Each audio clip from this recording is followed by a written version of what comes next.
Bonjour, je suis aujourd'hui avec Eric et Fabrice qui vont nous raconter leur histoire et on va essayer de voir comment tous ensemble on va se sortir de cette mauvaise histoire. Alors bonjour messieurs. Bonjour.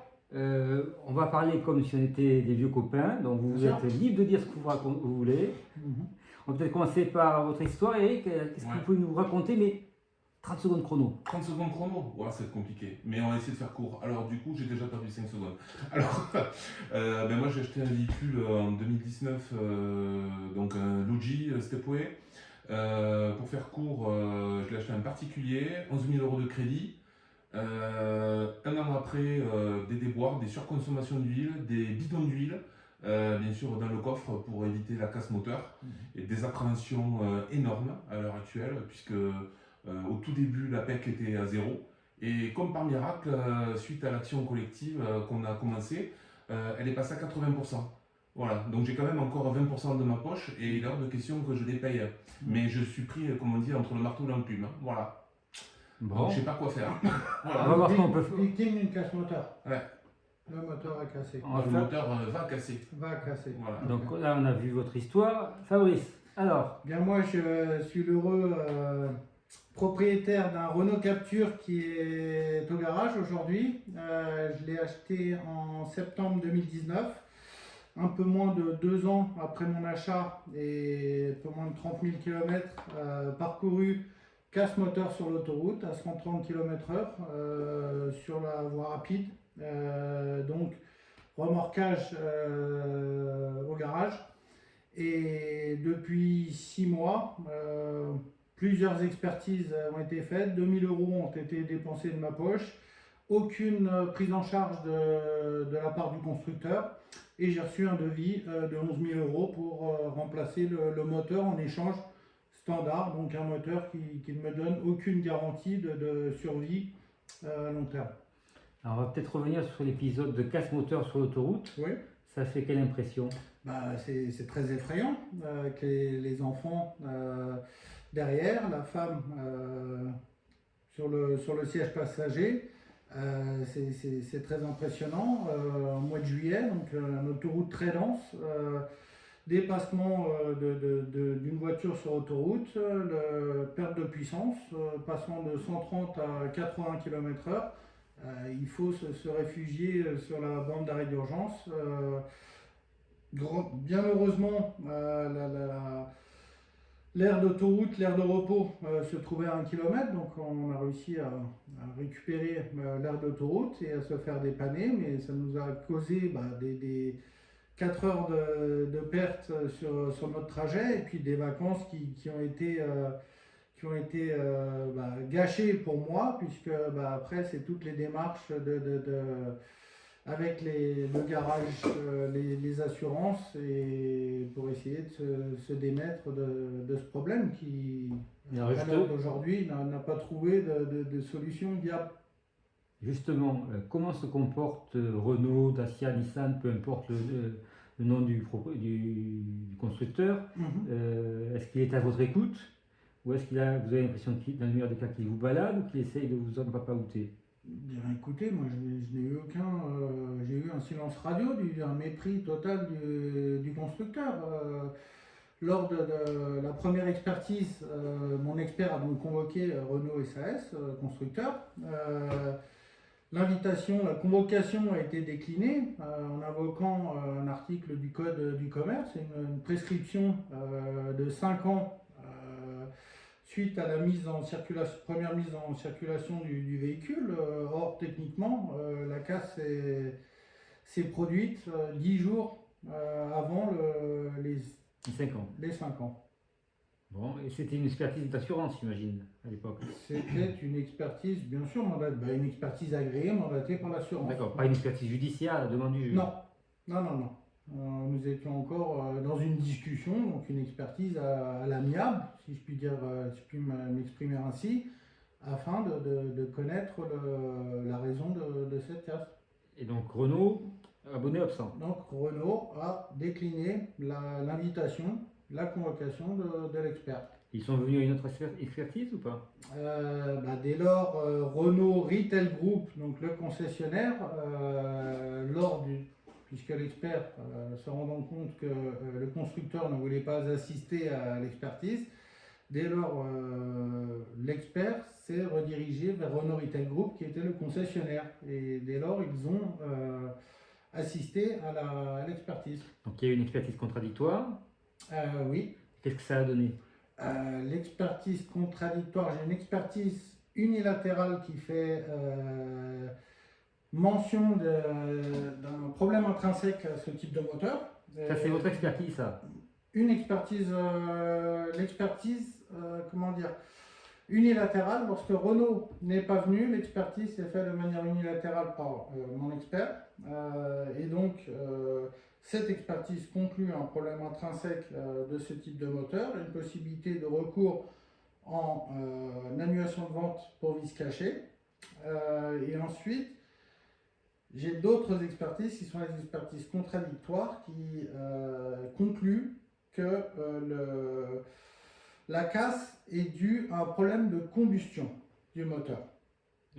C'est un moteur à combustion normalement. Donc, qu'est-ce que ça veut dire qu'il y a une combustion dans le moteur à combustion? Problème de combustion, ça peut évoquer, ça ouvre la porte à toutes les raisons imaginables. Donc on a un peu l'impression qu'encore une fois, Renault fabrique du doute. C'est-à-dire qu'on ne sait pas, on ne peut pas savoir et on ne saura jamais. Exactement. Je suis d'accord avec vous, oui. Et alors vous, comment se comporte Renault avec vous? Renault, en fait, utilise des superfuges, je dirais, d'endormissement de la clientèle. C'est-à-dire que je les contacte, on prend bien en compte votre demande, on vous assèle de messages en vous disant, voilà, il faut des pièces, il faut... On ne comprend pas pourquoi vous nous demandez ça. Puis on regarde et puis on vous dit, ah ben, il manque une révision. Du coup, en fait, c'est votre faute. Carrément. C'est clairement dit, c'était parce que c'était un défaut d'entretien et que par conséquent, ben, j'étais responsable de ce défaut d'entretien. Sauf que, au préalable, j'ai quand même montré ma bonne foi et toutes les factures d'origine qui étaient bien sûr de Renault, du particulier précédent qui m'avait vendu le véhicule et de mon côté, bien sûr, les factures d'entretien que j'avais fait chez eux. Et il y a eu un vice, effectivement, leur montrant que ben, ils avaient reprogrammé le véhicule pour mettre, on va dire, si je puis dire, un emplâtre sur une jambe de bois. J'aime bien voilà, exactement aussi. Et voilà, ben, donc du coup, ben, ils ont baladé, en faisant des protocoles je sais pas comment on appelle ça, ce sont des protocoles qui mettent en interne pour qu'on puisse tester le véhicule. On fait 1000 km et on voit en fait combien consomme la voiture. Sauf que moi je leur ai dit, vous regardez dans le coffre combien j'ai de litres d'huile dans la voiture, parce qu'au début je croyais que je perdais de l'huile. Et c'est à partir de là que je me suis rendu compte que je n'en perdais pas, puisque le carter ne fuyait pas. Et c'est à ce moment-là, effectivement, que quand j'ai amené le véhicule chez Renault, ils m'ont dit, oh, on est déjà au courant de ça, mais bon... Ils sont au courant. Ouais, ils sont au courant. Quand ils vous parlent comme ça, quand il n'y a pas de caméra, pas de micro, ils sont au courant, ils ne sont pas surpris. Ils sont au courant, ils nous disent, ça nous arrive voilà, d'avoir des clients qui se plaignent de perdre de l'huile. Mais sachez que la tolérance, c'est 0,5 litres d'huile tous les 10 000 km. J'ai fait, c'est bizarre parce que moi, je consomme certainement plus d'huile aux 1000 km que de raison, quoi. Donc je comprends pas, j'ai consommé pratiquement le bidon entier. Donc expliquez-moi. Et ils ont fait le test et ils ont dit votre voiture consomme 0,96. C'est pas un litre. Hein. Voilà, 0,96. Oui, exactement. 0,96 litres d'huile au 1000. Au 1000. J'ai dit c'est génial. Donc j'ai dit ça veut dire qu'il faut que j'achète encore des bidons. C'est ça? À 45 €. Quelle a été la réaction de Renault par rapport à vos demandes respectives? Alors vous, il y a eu la casse, vous, c'est parce qu'il y a ce problème d'huile. Ouais. C'est l'impression qu'ils vous écoutent, qu'ils vous baladent. Balade. Balade. Bah, bien sûr. Alors, vous avez rencontré le groupe Casse Moteur Renault, qui a été créé par Olivier Blanchet, qu'on a vu dans une précédente vidéo. Il y a combien de temps et comment avez-vous fait pour le trouver? Pour ma part, ça s'est déroulé immédiatement le week-end où ça s'est déroulé, parce que j'ai passé mes vacances à faire des recherches sur ce type de panne. Et donc je suis tombé immédiatement sur ce groupe Facebook créé par Olivier Blanchet, que j'ai rejoint. Et dans lequel j'ai partagé toute mon expérience au fil des mois avec le groupe. Donc, assez immédiatement, ce qui m'a fait comprendre que la réparation n'était pas possible et que le seul moyen, c'est que Renault rappelle les véhicules, puisque c'est une obsolescence programmée et une casse prématurée de ces moteurs. J'ai lu certains témoignages où certaines victimes sont à leur 3e, 4e moteur sur un espace de 5 ans. Je veux pas. Je veux Pas le même moteur, mais qui a été reconditionné. Des moteurs qui ont été remplacés 3, 4 fois, donc ils en sont à leur 3e ou 4e moteur. Et donc, quand j'ai lu, ça m'a effrayé et j'ai voulu me séparer. Et pouvant exercer mon droit d'annulation de vente pour vice caché, j'ai décidé de poursuivre cette route plutôt qu'une réparation du moteur à 11 000 euros de surcroît sans aucune prise en charge. Donc, et alors, vous êtes où là? bien aujourd'hui, j'en suis en action collective pour que Renault reconnaisse ses torts. Le fait qu'il savait au moment où j'ai acheté mon véhicule, puisque je l'ai acheté à la concession Renault, je veux des aveux, je veux une reconnaissance du problème, du fait qu'ils m'ont trompé, donc, et qu'ils rachètent mon véhicule et qu'ils me dédommagent des frais engendrés qui s'élèvent aujourd'hui à 2 000 euros. D'accord.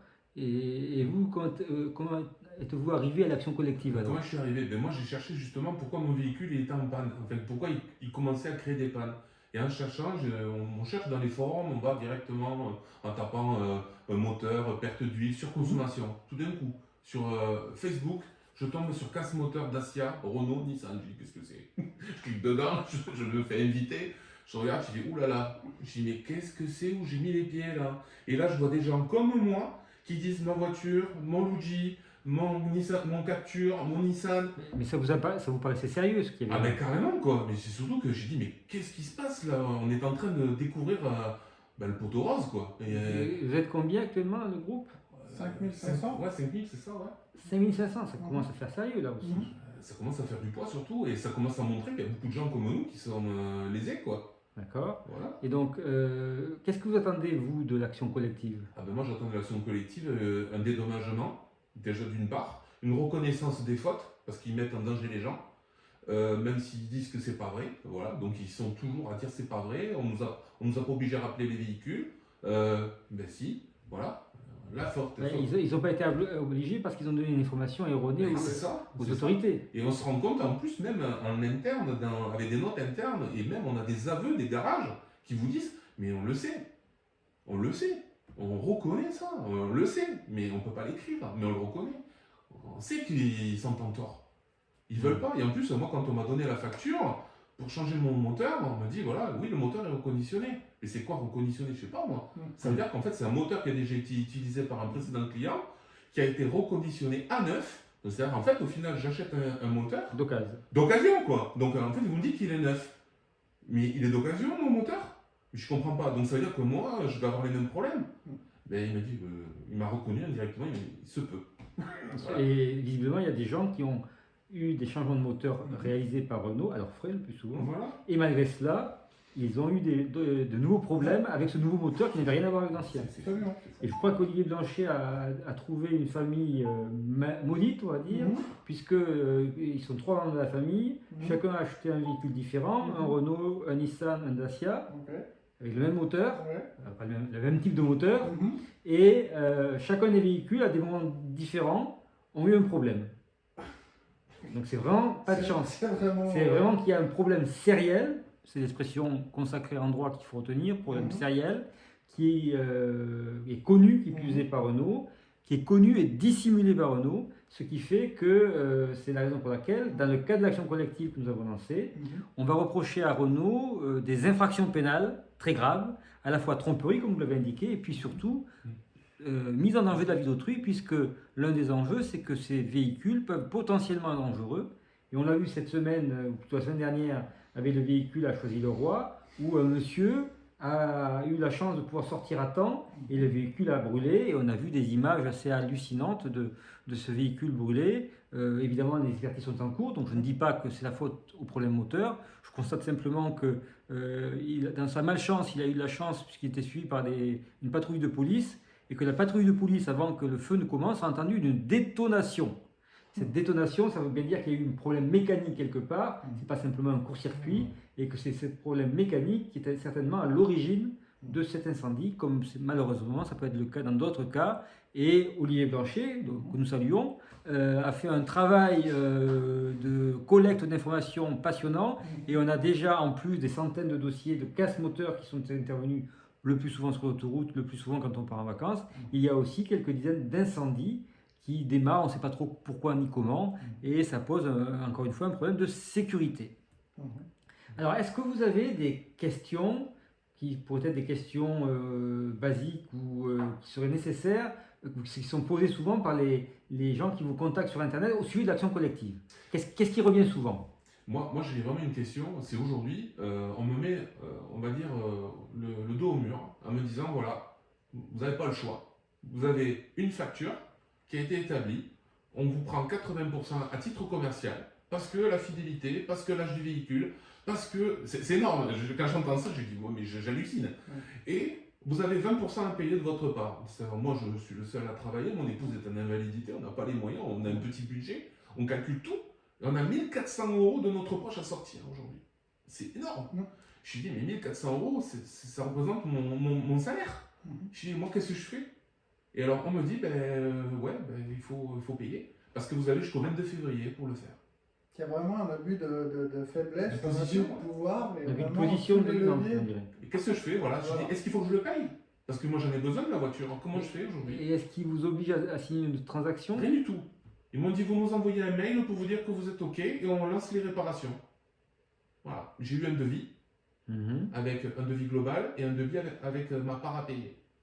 Alors, tant qu'ils ne font pas renoncer à des recours, ce qu'on a déjà vu on a vu d'autres cas où il y a eu des transactions qui ont été imposées, pareil, par les mêmes contraintes, la même violence économique, vous pouvez accepter cela parce que vous en avez besoin pour vivre. Vous habitez, j'imagine, à la campagne. Ah oui, j'habite à 50 km de Toulouse. Voilà, donc pour venir travailler, vous ne pouvez pas vous en priver. Donc, ceci étant, une fois que vous aurez votre véhicule, vous pourrez continuer à travailler. Et puis, le moment venu, vous présenterez l'addition à nos amis de Renault pour leur dire que non seulement ils ont été odieux, mais qu'en plus ils sont responsables et qu'ils doivent réparer tous les préjudices. Donc la réparation, le reste à charge de la réparation, éventuellement des surcoûts que vous avez eu de gardiennage, et puis aussi, comme le cas de Fabrice, l'anxiété, parce que j'imagine que quand on conduit et que tout d'un coup on perd toute énergie ou une grande partie de la puissance sur autoroute, ça doit être assez inquiétant. Moi je rajouterais même par rapport à Fabrice, c'est quand on a cette odeur d'huile, de cette odeur d'huile présente dans l'air comme ça, et qu'on même on respire dans l'habitacle, on sent l'odeur du sans-plomb, parce que c'est bien sûr un véhicule essence. Moi ça ne me rassure pas du tout. Je me dis s'il y a une étincelle ou autre, ça y est, la voiture elle prend feu, moi qu'est-ce que je fais? Moi je ne sais pas quoi faire. Moi je suis pas un super héros quoi. Donc qu'est-ce que je fais? Je sors de ma voiture si j'y arrive, parce que est-ce que je vais pas m'intoxiquer avec les vapeurs? Et j'ajouterais à l'abus de position dominante les mois d'immobilisation du véhicule pour ma part. Ça fait 6 mois, mais bon, l'affaire n'est toujours pas réglée, je n'ai aucune solution. Les frais de gardiennage qui sont de 15 € par jour. Donc c'est vraiment je dirais pas une violence, mais il y a quand même certains poids financiers qui est mis sur les épaules des victimes par le réseau, puisque une pression du réseau, c'est une pression qui est mise pour justement arriver à leur fin et trouver une solution qui soit une transaction, un protocole d'accord transactionnel avec un non-recours de Renault. Et c'est la question que j'avais pour vous, maître. On sait de par des témoignages de certaines victimes, que certaines victimes comme nous qui sont sujettes à des pressions financières de Renault signent sous la contrainte financière, des protocoles d'accord. Donc quel serait le recours pour ces victimes? Alors, la difficulté, c'est que ça crée un nouveau contentieux. C'est-à-dire que le gros avantage pour Renault du protocole transactionnel, c'est qu'il a l'autorité de la chose jugée. C'est un contrat, et comme tout contrat, il est basé donc sur ce qu'on appelle le consentement. Il faut que ce consentement ne soit pas vicié et qu'il soit éclairé. Et la possibilité qui peut exister, mais qui nécessite de saisir le juge et de convaincre un juge que votre consentement a été vicié, ça serait de demander la nullité, soit pour dol, soit pour violence. C'est pas évident. Mais je comprends aussi qu'il y a des personnes qui sont dans une situation où ils sont contraints, forcés de passer par ce chemin-là pour pouvoir arriver à continuer à survivre, à travailler. Donc, pour le moment, je ne suis pas plus précis, mais il est évident que dans le cas de l'action collective, si on arrive à démontrer que Renault, Nissan, Dacia ont eu un comportement délictuel, qu'elles ont violé, qu'elles ont trompé dès le départ les clients, les consommateurs, il est évident qu'ils pourront à ce moment-là se joindre à la procédure et se faire indemniser. Donc, on va voir comment on va organiser la réponse sur ces protocoles transactionnels. Si vous pouvez ne pas les signer, ne les signez pas, parce que bien évidemment, c'est un nouveau obstacle que met Renault sur votre chemin pour justement rendre plus difficile votre indemnisation. Mais le droit est fait aussi pour surmonter les obstacles et arriver, mais le problème c'est le temps, arriver un jour ou l'autre à avoir la justice. Alors, à part ça, est-ce qu'il y a d'autres questions parce que je sais que sur les réseaux, il y a beaucoup de questions, vous échangez beaucoup. Oui. Et alors, est-ce qu'il y a des petites questions pratiques comme ça qui pouvaient exister? Il y a certains membres qui décident, qui ont peur ensuite aux problèmes évoqués, aux nombreux témoignages. Il y a beaucoup de propriétaires de ce type de moteur, de véhicules, qui veulent revendre leur véhicule. Beaucoup sont à vendre sur des sites particuliers, ou Le Bon Coin, des choses comme ça. Le Bon Coin. Et ils les vendent à des particuliers. Quels sont les risques qu'ils ont en vendant à un particulier? Alors, on va transférer un petit peu une partie de la responsabilité sur le vendeur, même s'il est particulier. Donc, de deux choses l'une. Soit vous savez que votre véhicule est atteint de ce vice inhérent au moteur. Vous vous taisez et vous le vendez quand même à un autre particulier. Dans ce cas-là, vous êtes en train de commettre ce qu'on appelle un dol, puisque vous avez une information importante sur les qualités substantielles du bien et vous ne le communiquez pas à l'acheteur nouveau. Et il serait en droit, lui, le nouvel acheteur, de se retourner contre vous et de demander la nullité de la vente. En revanche, si vous vendez en toute innocence votre véhicule sans savoir qu'il y a ce problème, là on ne peut pas vous le reprocher. Et toute la difficulté pour l'acheteur, ce sera de démontrer que le jour où vous avez vendu le bien, vous aviez connaissance de cela. Alors évidemment, quand vous parlez dans la presse ou sur les réseaux, vous laissez des traces, forcément, on pourra venir vous le reprocher en disant, regardez, il s'est plaint dans le journal, donc il ne peut pas dire qu'il ne savait pas. Bon. Mais il y a des centaines de dossiers, voire des milliers de personnes qui ne lisent pas forcément les journaux, qui ne regardent pas la télé ou la radio, et qui donc peuvent très bien, en toute inconscience, dire je vends mon véhicule parce que j'ai envie d'en acheter un autre plus neuf, ou un électrique. Donc ça, on ne pourra pas le reprocher. Donc, à chaque fois, là on rentre non plus dans l'action collective, mais dans un dossier individuel, et on ne peut pas avoir une réponse globale pour tout le monde. Ce qu'il faut bien comprendre, c'est que dans l'action collective, l'idée c'est que vous avez tous la même problématique. C'est que vous vous êtes fait arnaquer par Renault, qui avait une information sur l'existence de ce vice sur le moteur depuis au moins 2015. Puisque, rappelez-vous que Choisir a communiqué des articles dans lesquels il est établi que dès 2015, Renault a connaissance d'un problème sur ce moteur. Et Renault n'a rien dit, ni quand elle est vendue neuf, ni quand elle est vendue d'occasion. Et c'est ça qui est quand même troublant, c'est-à-dire que là, ce que je disais sur le particulier qui dissimule une information et c'est en soi une faute, c'est un vice du consentement, c'est un dol, eh bien ça peut être la même chose contre Renault Je dirais que c'est même plus fort encore parce que Renault est un professionnel et en plus c'est le professionnel qui fabrique le produit. Donc il y en a un qui sait depuis le début ou presque, c'est eux. Et pourtant ils n'ont rien dit, ils ont mis la poussière sur le tapis et ils ont essayé de vous faire porter le chapeau pour justement dire ah mais vous avez 5 km de retard sur votre vidange donc c'est votre faute.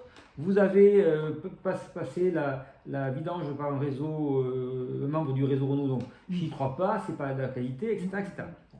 Ils essayent de vous renvoyer la responsabilité, alors que la responsabilité première, c'est la leur. C'est eux qui ont l'information de base, c'est eux qui communiquent l'information aux autorités publiques, au ministère notamment, c'est eux qui doivent communiquer l'information aux consommateurs, et pourtant ils ne font rien. Et je dirais même plus, ils ne font rien et ils dissimulent cette information.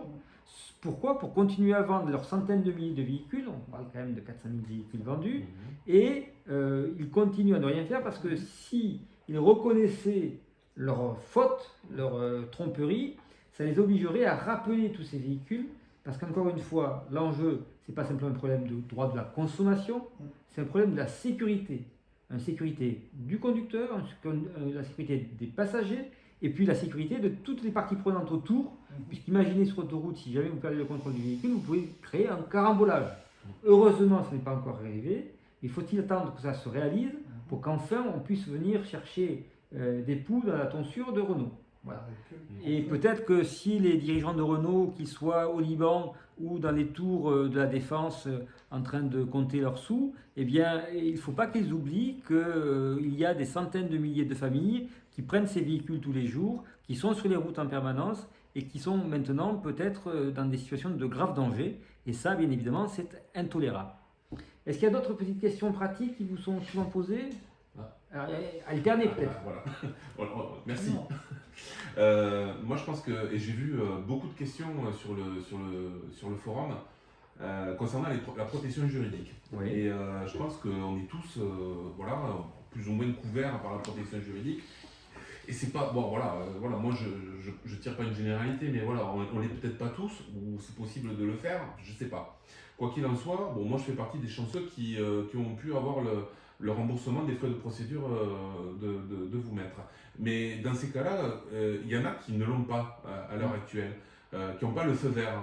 Qu'est-ce que vous conseillez à ces gens donc, qui font partie des membres pour justement participer ou éventuellement fluidifier la communication de certaines protections juridiques qui sont un peu encore frileuses? Alors, la difficulté avec les protections juridiques, c'est qu'en fait, on a d'abord plusieurs compagnies différentes. Et dans chaque compagnie, vous avez plusieurs contrats. Chaque contrat a des garanties différentes et vous pouvez avoir des garanties où ils prennent même en charge des expertises et d'autres où ils vont prendre juste en charge un tout petit bout de la procédure judiciaire. Donc il n'y a pas de règle propre, c'est du contractuel. Donc la première démarche à faire, c'est d'aller voir ce qu'il y a dans votre contrat. Normalement, vous avez des fiches qui résument un petit peu, des tableaux, des tarifs. Et si vous ne les trouvez pas parce qu'ils sont un peu anciens, vous pouvez vous adresser à votre compagnie d'assurance et demander des explications. Deuxième précision, la compagnie de protection juridique, ça peut être soit celle qui est avec votre assurance auto, parce que souvent elle est comprise dedans, il y a un petit supplément de quelques euros, soit c'est celle qui est un accessoire de votre assurance protection domicile, multirisque habitation, et puis parfois, parce que vous avez une mutuelle, vous avez d'autres produits d'assurance, une assurance vie par exemple, vous pouvez avoir des protections juridiques. Parfois aussi, vous n'avez rien. Quand il n'y a rien, vous n'avez rien et donc vous ne pouvez pas faire grand-chose. Donc dans ce cas-là, on a essayé de faire en sorte que vous ayez une prise en charge, non pas par l'assurance. Alors, il y a l'autre hypothèse aussi, c'est si vous êtes vraiment dans une situation très précaire, vous pouvez essayer de demander l'aide juridictionnelle. Mais quand vous allez voir les tarifs, vous voyez bien que c'est extrêmement faible et qu'il faut vraiment pas être à la rue mais presque pour qu'elle commence à être prise en charge, au moins partiellement. Donc, dernière solution dans ce cas-là, c'est de prendre vous-même le risque, un peu comme ce que vous avez fait, de supporter la procédure. Et on avait mis au départ un paiement en 3 fois, parce qu'on est bien conscient que le montant est quand même important. Et c'est bien déjà de le faire. Et puis, vous nous avez dit que même en 3 fois, parfois c'était difficile. Donc, on a réussi depuis maintenant, jeudi dernier, à le mettre en 10 fois sans frais. Très bien. Donc il suffit d'aller sur le site, c'est une option, c'est vous qui choisissez les modalités de payer, soit par carte bleue, soit par chèque. Si c'est par chèque, il faut envoyer 10 chèques à l'avance et on les encaisse après de manière décalée dans le temps. Donc vous voyez, on essaye encore une fois que vous soyez le plus nombreux pour participer. Ça semble porter ses fruits parce que je vous rappelle que nous devions être normalement 250 au 7 mars et nous sommes déjà 304. Et nous ne sommes pas encore à la fin du premier mois d'inscription. Donc si on continue à ce rythme-là, on pourrait dépasser facilement les 500. Et puis s'il y a un vrai engouement, parce que je sais que vous êtes beaucoup à discuter entre vous et à communiquer, etc., les gens commencent à être informés en dehors des chemins habituels. Et donc on pourrait peut-être atteindre un chiffre important. Bien évidemment, c'est tout l'intérêt de l'action collective. Plus nous serons importants, plus nous serons nombreux, plus Renault nous respectera. Et s'il ne veut pas nous respecter, nous aurons les moyens de nous faire respecter par une saisine en justice, comme ce que j'ai déjà indiqué tout à l'heure. Donc j'ai conscience que c'est un investissement important. Je ne peux pas vous garantir, c'est une question qu'on pose souvent à l'avocat, quelles sont les chances de gagner. On fait tout pour que ces chances soient les meilleures possibles. Mais je ne peux pas vous garantir que ce sera 100%. Il y a plein d'aléas, c'est un dossier qui est extrêmement technique. On a des problèmes techniques à la fois juridiques et on a des problèmes aussi techniques de mon point de vue technique. Et l'un des enjeux de cette procédure, c'est justement d'obtenir le maximum d'informations officielles de Renault qui, jusqu'à présent, motus et bouche cousue, ne dit rien, ne transmet rien, ne nie pas ou ne contredit pas, elle est aux abonnés absents. Donc voilà ce qu'on peut faire pour la prise en charge. Mais après, ça dépend aussi de votre mobilisation à tous. Voilà. Une autre question ? Ma question concernait donc les frais de justice de cette action collective. On connaît les frais donc, de Théo. En revanche, il peut y avoir des frais irrépétibles. Alors, avant les frais irrépétibles, il y aura dans le cadre de la procédure pénale ce qu'on appelle la consignation. Quand on se constitue partie civile devant le tribunal correctionnel, le tribunal va fixer un montant de consignation qui va être différent pour chacun de vous. Ça va tenir compte, entre autres, de votre capacité financière. Ça peut aussi, dans certains cas, être complètement exonéré. C'est le tribunal qui décide. Ça peut être, c'est assez variable, ça peut être de quelques centaines d'euros à 1 million d'euros. Je ne peux pas vous dire à l'heure où je parle. D'expérience, quand même, dans le dossier, par exemple, d'AZF, quand on avait fait la constitution de partie civile pour une cinquantaine de personnes, le tribunal avait fixé la consignation à 500 euros. Donc ça c'est pour normalement, même pas à la fin de l'année, ce sera plutôt début de l'année prochaine. Donc ça laisse le temps de revenir pour s'organiser. Ça c'est une première source de coûts. Et ce qui est important, cette consignation, elle est restituée à la fin de la procédure si on gagne. Donc encore une fois, c'est pas tout perdu. Deuxième question qui est compliquée, c'est les fameux frais irrépétibles. Qu'est-ce que ça veut dire ? Les frais irrépétibles, ce sont les frais qui sont définis par le tribunal pour prendre en charge les frais de justice qui sont supportés par la partie qui succombe.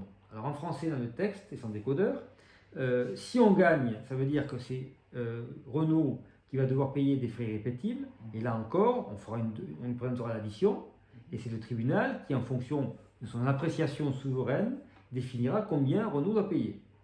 Ça, c'est la meilleure solution, on a gagné. Dans la pire solution, si on perdait, ce que je ne souhaite pas, le Renault pourrait avoir l'outrecuidance de dire « je veux que les frais d'avocat soient pris en charge ». Là encore, c'est le tribunal qui apprécie, et notamment dans son appréciation, il tiendra compte de la disparité extrêmement forte entre, d'un côté, quelqu'un qui doit faire, je ne sais pas, 25 ou 30 milliards d'euros de chiffre d'affaires, et puis des petites gens, sans vouloir vous vexer, Eric, qui ont du mal à finir les deux bouts. Donc, à la fin du mois. Donc, même si ça existe, même si c'est dans le principe, les frais répétibles pourraient vous être réclamés, ça me paraît assez hypothétique. Et puis, qui plus est, et ça sera divisé par le nombre de participants. Il faut raison garder. Je pense que Renault va utiliser cet argument pour faire très peur, vous dire que ça va coûter très cher, mais il ne faut pas se laisser abuser, parce que je sais qu'il y a une chose qui est certaine, si vous ne faites rien, vous avez 100% de chances de perdre. Voilà. Si vous restez chez vous à pleurnicher sur les factures Renault, vous allez les payer, et vous aurez peut-être une voiture qui roulera à peu près correctement, ou pas, et qui pourra être dangereuse ou pas. Donc voilà, c'est un petit peu malheureusement le dilemme dans lequel vous êtes, c'est que Renault, fort de sa puissance, de son autorité, je vais dire de sa belle image, on a encore le souvenir de la régie Renault, de l'exemple de Billancourt qui était un laboratoire social. Ça, c'était bien avant 1980, je pense. Depuis, c'est devenu une entreprise commerciale comme une autre qui ne pense qu'à faire du fric. Quitte à cela, à mettre en danger la vie de ses consommateurs. Et quand je dis ça, ce n'est pas simplement une accusation en l'air. On a des dossiers, notamment aux États-Unis, qui ont démontré que dans le passé, les grands fabricants automobiles, notamment General Motors, ont pratiqué ce qu'on appelle la faute lucrative. Qu'est-ce que c'est? C'est tout simplement un calcul cynique. Vous avez, je dis n'importe quoi, 1 million de véhicules qui sont équipés d'un réservoir essence qui est trop fin et qui a tendance à se déchirer en cas de choc ou en cas d'accident. Et en se déchirant, l'essence se répand et des incendies mortels sont réalisés. C'est une histoire vraie, ça se passe aux États-Unis dans les années 60. À l'époque, General Motors fait un calcul, je donne approximativement, ce n'est pas les chiffres exacts. J'ai 1 million de véhicules qui sont en circulation. Si je dois rappeler 1 million de véhicules, ça va me coûter 150 millions d'euros. Sur ce 1 million de véhicules, j'ai peut-être 1% de risque d'accident. Et sur ce risque d'accident, j'ai peut-être 1% de gens qui me feront des misères en justice. Donc au final, ça me coûtera, à tout casser, 2-3 millions d'euros de procédure. Donc je préfère ne pas rappeler les véhicules dangereux parce que j'économiserai 147 millions d'euros. Au passage, il y a eu quelques morts, mais ce n'est pas grave, l'important c'est qu'il y a eu des rentabilités et des dividendes distribués aux actionnaires. Ça, c'est le raisonnement cynique de certains industriels. On le voit d'ailleurs dans le film Fight Club, vous avez un extrait qui circule en ce moment, où Edward Norton explique exactement ce calcul qui est fait, et ce calcul, ça s'appelle la faute lucrative, et nous espérons bien que par la voie du pénal, on va aller sanctionner le comportement éhonté d'un industriel qui n'hésite pas à faire prendre en charge le risque par tout le monde et à se garder le profit pour lui seul. Je ne sais pas si j'ai répondu à votre question, mais en tout cas, ça permet d'illustrer. Est-ce qu'il y a encore des questions ou est-ce qu'on va en rester là? Parce qu'on est déjà à 37 minutes, je ne le dis pas. Si on nous écoute encore, merci de votre écoute. Alors, s'il n'y a pas de questions, on peut rester là. Une dernière, allez. Est-ce que vous avez eu des échos en dehors de la France, justement? Alors, on nous a contactés en dehors de la France, en Belgique, en Angleterre, en Israël. Mais comme je leur ai dit, pour le moment déjà, réussissons la mobilisation en France. Si on arrive à faire cette mobilisation, on verra si on étend en dehors de la France. Ça nous semble possible techniquement, simplement c'est compliqué. Et puis, vous voyez, en France, là, on est à peine à 304 participants. Si c'est de récupérer 2-3 participants à l'étranger, on va mesurer notre effort. Mais j'espère qu'on va être à plus de 304, mais ça, il ne faut pas le dire. Mais ça dépend de vous. Est-ce qu'il y a encore des questions, messieurs? Plus de questions. Est-ce que vous avez un petit message amical ou personnel à faire passer? Rejoignez-nous sur l'Action Collective, rejoignez le groupe Facebook, rejoignez l'Action Collective sur Maléo. Et plus on sera nombreux et plus on aura de chance de connaître la vérité et la justice. Voilà, faites-vous confiance surtout et écoutez tous les bons conseils qu'on vous donne. Voilà. Et vous le voyez, on a affaire à des gens qui sont vrais, qui ne sont pas simplement des acteurs qu'on voit dans les publicités.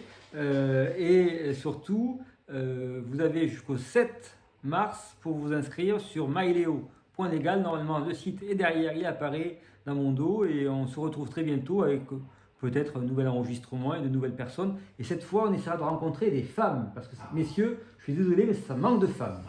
C'est vrai. Donc, si vous voulez participer, vous nous écrivez et on viendra à votre rencontre. À très bientôt. Au revoir. Au revoir.